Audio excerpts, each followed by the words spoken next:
Lately I've been noticing a oil smell, burnt oil smell, and sometimes I see some smoke coming up from the engine after I've stopped it when I've been driving it.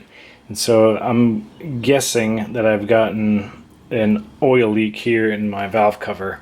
And also if I take a look over on the side, here I'm looking down, this is the passenger side of the engine. So and you can kind of see where the oil has been dripping down there onto the manifold. So that's what's causing my smell, and so I got a leaky valve cover that I need to replace. And while I'm at it, I'm going to replace basically all the rubber. And so while I'm at it, I'm going to be replacing all of the rubber that has to do with sealing the oil system from getting out. So I got a new gasket for the cap. Here I've got a new cap for the oil filter. I've got a new gasket for the cooler, the oil cooler, which is here, and the actual housing of the oil filter, which is down in here. I got to take off basically this part right here. And then of course the gasket that goes around the valve cover that comes with the valve cover, because I bought a brand new valve cover. Since this is plastic and it's prone to crack over time anyway, I decided to just replace the whole thing. And so I'm going to show you how to do it. First thing I'm going to do is remove all the air cleaner assembly. So all these plastic pieces here to the air box, and then down the side over here. And I'll start with these T20s here at the front. And I'll remove the air box cover by undoing these clips around the sides. Loosen up this 6mm band clamp right here. At the back of the air tube here, there's an electrical connection that you gotta disconnect.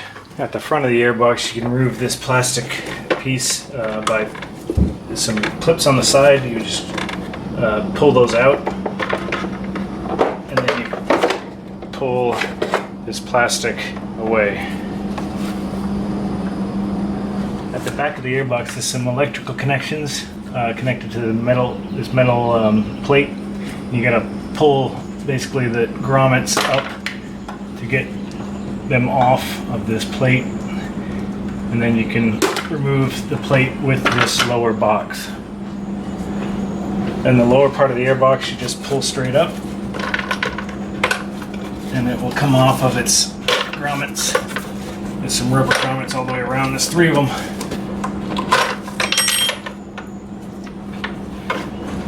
If one of the grommets gets stuck on the post, you'll have to remove that and then fit it back into the lower portion of the box. The cabin air filter cover is held on with some 8mm. So once you remove all the 8mm screws, that piece will just lift out. So I'll remove this cap on the side. So there's a rubber piece right here. You gotta pull to the side, and then in the back here, my finger is touching a clip you gotta lift up. And in the front, there's another one. So right here is a clip, and here is a clip, so the front and the back. Next, I'm going to remove the wires for the hood close electrical sensor. And those are down in this well right here, this channel. You just kind of pull straight up on the clip, and it should disconnect from its post. And then you can take the electrical connection off by pressing the pin in on the side there. Then right next to the brake reservoir, there is an 8mm right down here. Now I'll move over to the passenger side and again remove this cover right here. Again, there's some clips front and back. this rubber stop right here, and then that pulls right out. Next, we'll take out the electrical connection for the aux sensor, which you just push in on the side here and pull it straight back.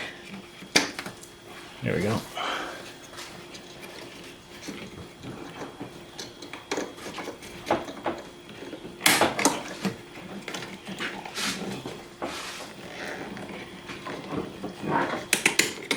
There's another 10 millimeter, actually mine's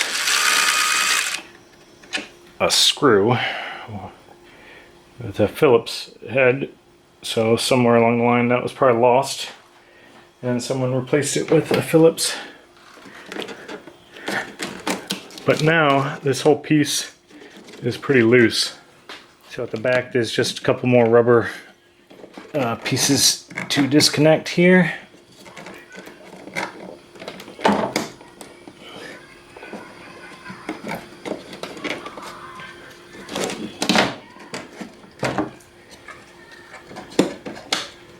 This tube right here might be zip tied to this clip here. Mine was not. Next I'm going to work on the side portion here of this intake pipe. Just pry up on this front part.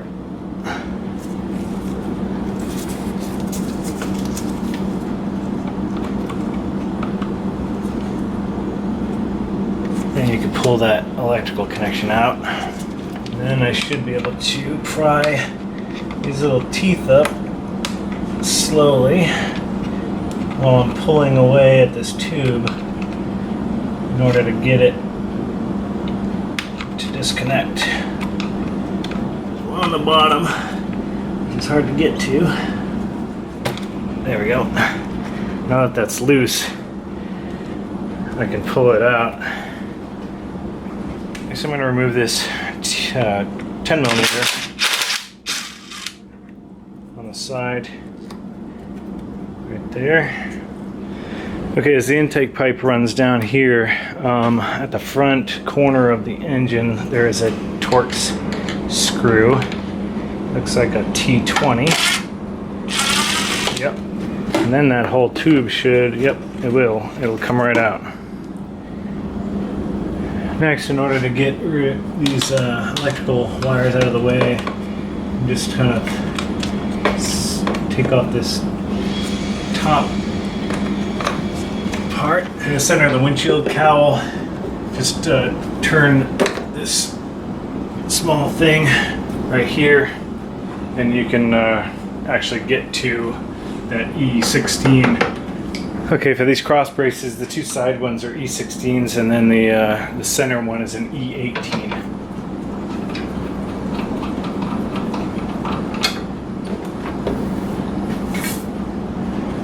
Okay, now you can kind of just lift up and hold this out of the way, these wires out of your way, and then move this cover out of the way. Okay, there's two E7s here to remove.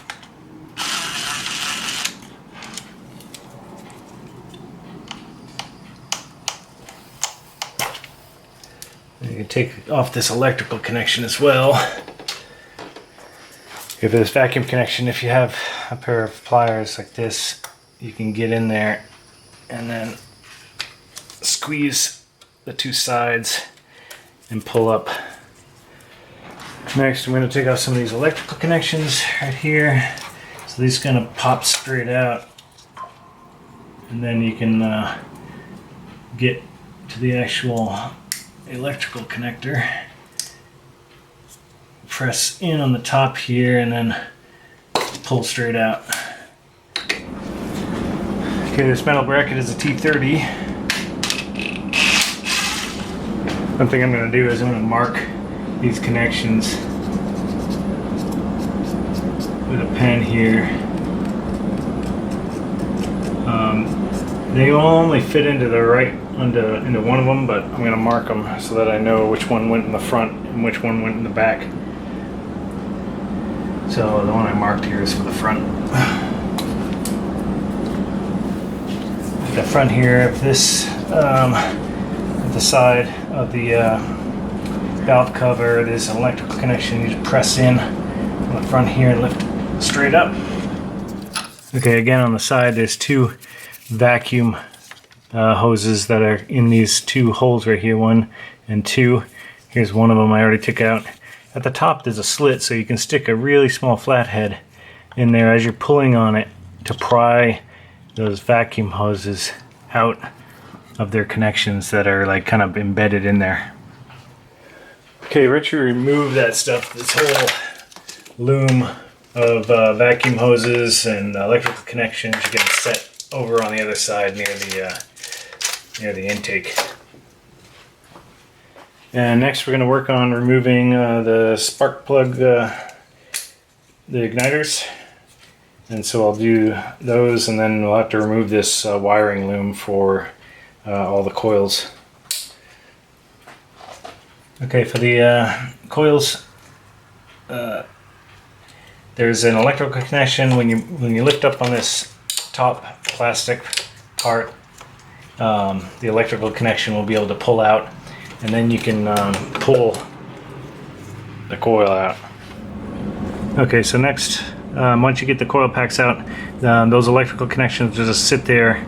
You're going to end up removing this whole harness in a second, but you also have to disconnect the fuel injector wires, which are here and here, and then there's a ground attached kind of in the middle there with a brown wire. For these fuel injectors, the wiring on them, you got to get a flathead in here and pry this pin off right here on this side, and then you got to pull straight out on the wiring harness. These grounds here in the middle are 8mm, and after I remove the ground wire, I'm going to put the nut back on the post so I don't lose it.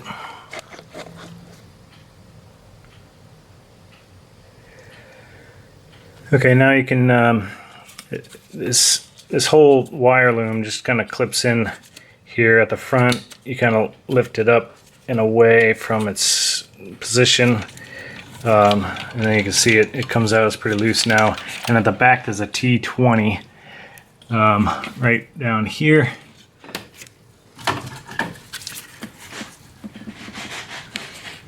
Right there. And you take that T20 out, and the back should lift out. And now you can take the whole thing out, and I'm just gonna set it aside over on the intake side. Next we're going to remove these fuel lines here. Just have a rag ready and use a 14mm, and then you put the 14mm around and you crack it loose. And once you do that, the fuel, you might get some fuel smell and a little bit of fuel spray, but if you have the rag around it, then obviously that'll help. And they come off just like this. I'm just going to make note of where they came from, and I'm going to put them down on a piece of cardboard from front to back so that I remember where they go.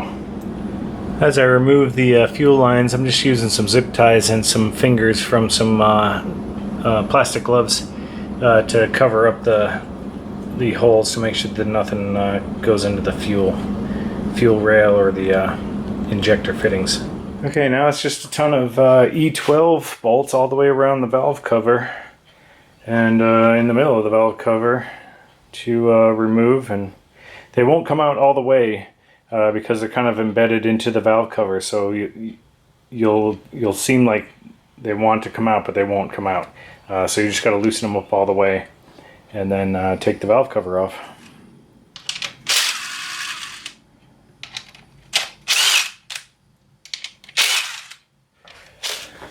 The 3 screws in the back are going to need a swivel socket, and then you probably need to get down there and feel it with your hand to get it to engage, and then use a long extension like this.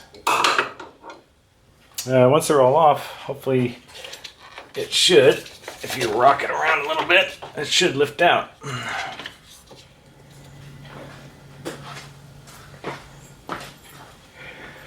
If you left these 2 Torx screws in this Valvetronic seal gasket, Valvetronic actuator gasket remove them, because it's easier if you remove this gasket first, because this actuator assembly here stays with the engine, and the valve cover is removed around it.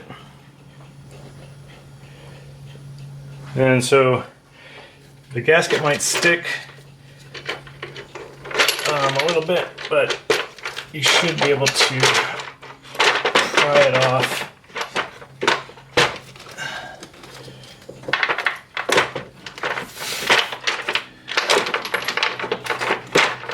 And get it to come out.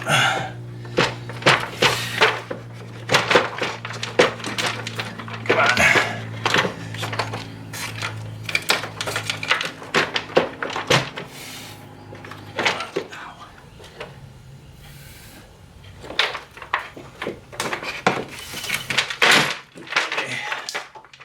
There we go.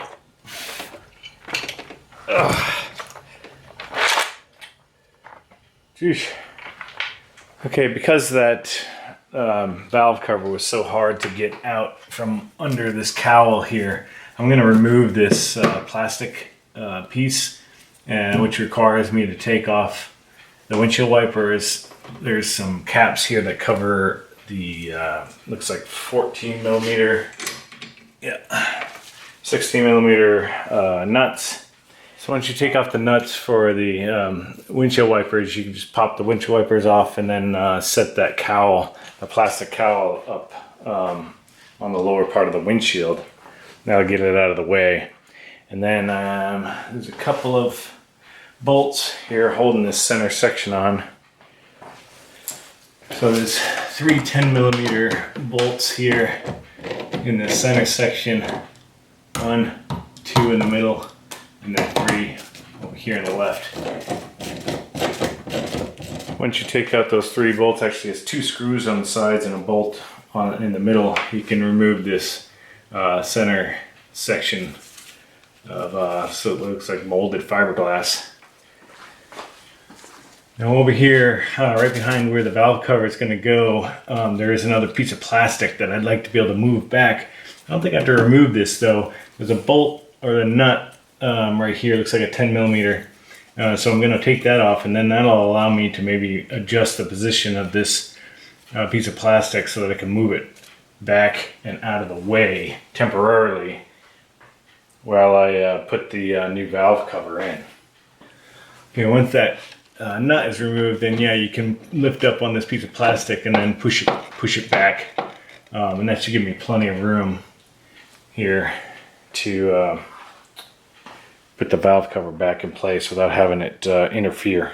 Okay, now I'm about ready to put the valve cover back on, the new valve cover on. But what I'm going to do is I'm going to clean all the mating surface all the way around, make sure there's no leftover debris or oil. Just basically going to get just a piece of hard plastic, flat plastic, and just kind of scrape off any gunk that's on the surface and use a clean cloth to clean off any debris. Okay, now that the mating surface is clean, make sure that when you're getting ready to put the new valve cover on, that the gasket is seated properly all the way around. It's pushed into place. Also, the inner gaskets around the spark plug wells as well. Make sure that those are all in place properly, because we don't want any of the gaskets falling out of the groove and getting pinched where they're not supposed to be as we lay this into place. Okay, now we'll try to lift this into place in one go here.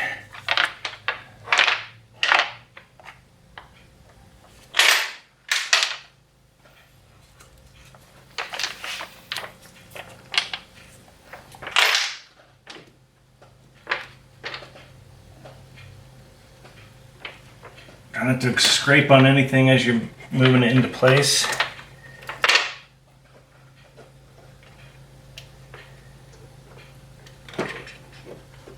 Line it up as best you can. and drop it in. All right. Now, before you actually let it sit down on the surface, go around with a high-powered flashlight all the way around. Make sure that you didn't roll any of the gaskets, and then they're not sticking out anywhere they're not supposed to be. Okay, now that the gasket's definitely in place, I'm just going to go around with my E12 and put all of these bolts, just hand screw them in, and try to do it evenly around the exterior and also in the middle here. So I'm going to start on this end and kind of work my way that way.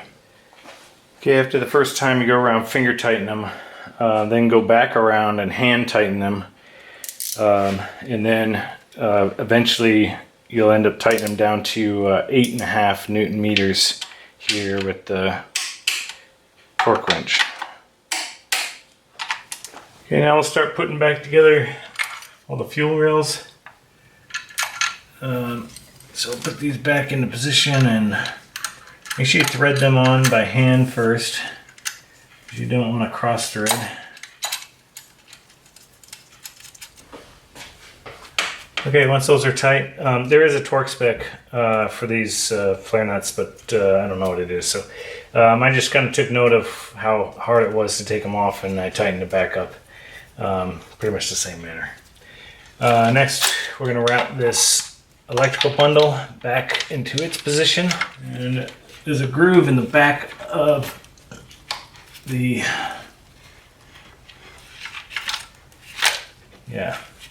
you can feel a groove back behind the valve cover where these two electrical wiring bundles go, and so kind of just push it back into place. The lineup, basically there's a bolt hole here, there's a bolt hole back here, and then there's this plastic clip that clips on here, and so it should all kind of line up in position. Now we'll just start connecting these electrical connections. Take off this nut for the negative terminal, and then everything should line up. So you don't have to really guess too much about which connections go. These connections, electrical connections, the two wires for each of the fuel injectors, they should go and press into place with the click. There, click. On the side here, you can take that vacuum hose that you disconnected here and push that into place. So these posts right here, this one is off of the old valve cover. They don't come with the new valve cover, so you got to transfer those over. I'll show you the location of all of them, but they're 13 millimeter. Okay, so there's several of those posts. One goes right here, and then one down right there, and then right here on the front, and then about on the top about a third of the way down, right there, and then over on the back passenger side, right in there. Okay, now I'm going to put back together some of these cowl pieces. So again, there's an 8 or 10 millimeter nut that goes on this left plastic piece, and then this fiberglass piece goes back into place here. Then we'll pull the cowl back into place. It goes here around the windshield. Make sure it kind of slides in from below. So kind of fit it under the lip and then push it into place. While I got the car apart here, I'm going to be doing the spark plugs as well. So you need a special 12-point socket to get these out. I'll leave a link to in the description of the one that I bought here off of Amazon, and it does fit. Now the new Bosch, as long as you buy these Bosch OE ones, like I said, this one that I just took off is also a Bosch, and actually is stamped BMW. But the previous owner got his car serviced at the dealership, so it might not be the original ones. But these are gapped correctly, so you don't have to gap them. These OE plugs on the cartons also list the torque spec, and it's 23 Newton meters, 17 foot-pounds. The coil pack simply slide into place. Make sure you line up the electrical connection with the wiring bundle. Slide it down, and then make sure it seats all the way down firmly onto the spark plug. And then slide the electrical connection on. And as you push the electrical connection on, this top lever should kind of rotate down, and then once it catches, you can rotate it all the way down, and it'll kind of pull it into place. There. Now we'll pull this wiring loom for the O2 sensors right here, here and here, and also the vacuum line that goes down to the turbo, and also this electrical connection that goes down to the turbo wastegate, I believe. And we'll mount that to its mounting hole right here in the middle of the valve cover with the torque screw. Okay, once that bracket's in place, then you can fit this vacuum line into its position here in this second port. You might need to use some needle nose pliers to kind of snug that up, but you can use this channel that they got in the top to make sure that the rubber of the hose actually goes fully in, by taking a good look down there and see that I can see that the rubber has not fully mated with the surface of the valve cover, so I need to push it in about another 1/8 of an inch. So I'll do that with some needle nose pliers. Then you take this electrical connection and route it down to the front, and it should just push straight down and snap into place there. And then there's the two electrical connections for the O2 sensors. Kind of the yellow plug goes towards the back, and you gotta feed your cables up that might have fallen down.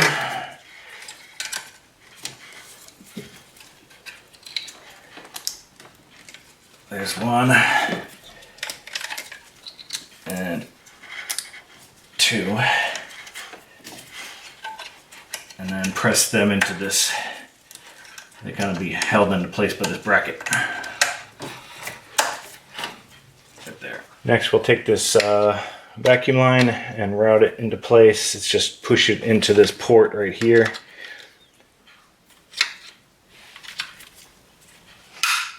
And it'll snap into place. Okay, now I'm going to put the gasket back here on the Valvetronic actuator. I've got a new gasket. Link will be in the description. And then these E7 screws. And remember, these E7s are only going into plastic, so they should self-thread themselves, or they should thread themselves in. And I just went to the bottomed out and then just a tiny bit more just to make sure that they were tight, but don't over tighten them. At this point in the video, I'm going to transition to doing the oil filter housing gasket and the oil cooler gasket. So to do that, I'm probably going to upload them as separate videos, but I'll leave a link up in the corner to those, so you can switch over and watch those videos now if you're doing all three of these jobs at the same time. Okay, so continuing on with the valve cover, we'll connect this electrical connection here.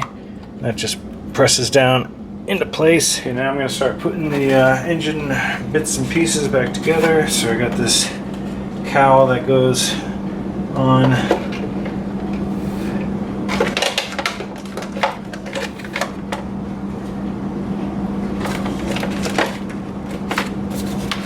Back here, all these wires, the cable end up sitting in this channel here.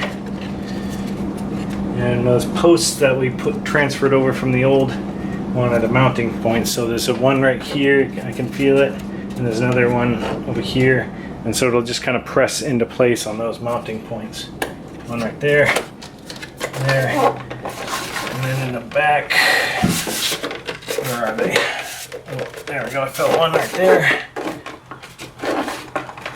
And there, I think that's good. Now I can take off my strap and then put these cables back into their places. The fat one goes all the way to the back. And the next one, and then the skinny one goes up the front. One thing to make sure is that you don't bury this cable that goes to your mass airflow sensor, I believe, on the back of the intake back here. This should kind of be sticking up through there. So we'll just leave that here for now. Okay, next I put this intake pipe back kind of into place. There's a Torx bit down here, down there. And then you press this tube onto its little housing here. It should snap into place. There we go. Okay, and this electrical connection here on the side. So press that into place. And then there's a 10mm bolt here that kind of attaches. You might have to line up the holes with the hole in the valve cover to get everything to line up. Okay, next I slid this brace into place right here and tightened down the E18 at the back, and then the E14 over on the side there. Okay, next I'm putting this rubber gasket or seal on this windshield, lower windshield cowling, and you just press that into place. And then once you get that in place, you can set this tray in place as well. And you kind of have to lift it up at the front and then feed it under. Okay, now there's 2 bolts on the sides, both of them 8mm. Connect the aux sensor right there, and then run the wire for it through these clips. And then we're gonna put this piece into place so it just kind of sits on here. There's a rubber tab that will go up here and kind of hold it,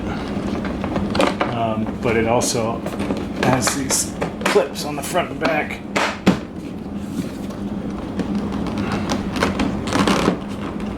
There. Wire connection for the hood, and then put this plastic piece in place. Again, it just kind of snaps into place, and then there's this rubber bit at the back that holds it in.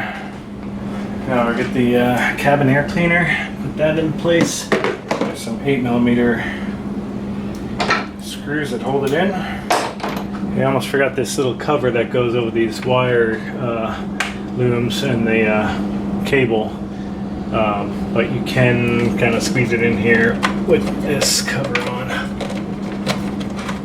Next I'm going to put the lower air box into place. It just kind of sits on its posts.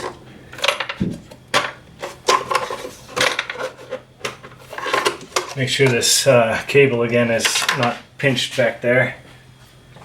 And then at the back, I'll take these wiring bundles and attach them to these posts here, starting with the back one. And then the next and then the cable. Alright, so we'll throw the air filter into place, take this electrical connection and connect it back to the back here,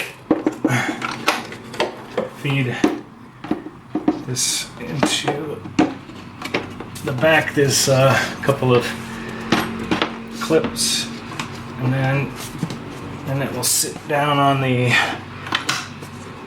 air filter, and you can clip it into place.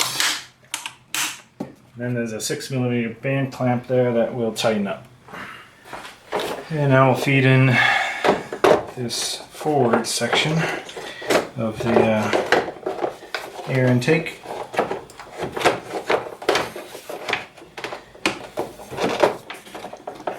Hopefully I can fit it on there.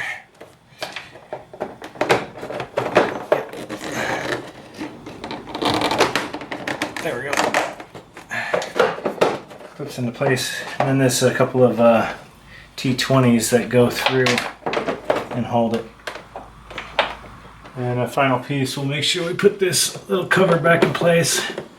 And to top it off, just put on the beautification cover. Alright, and so that's it. It's back together, and we'll give it a start and make sure everything runs well.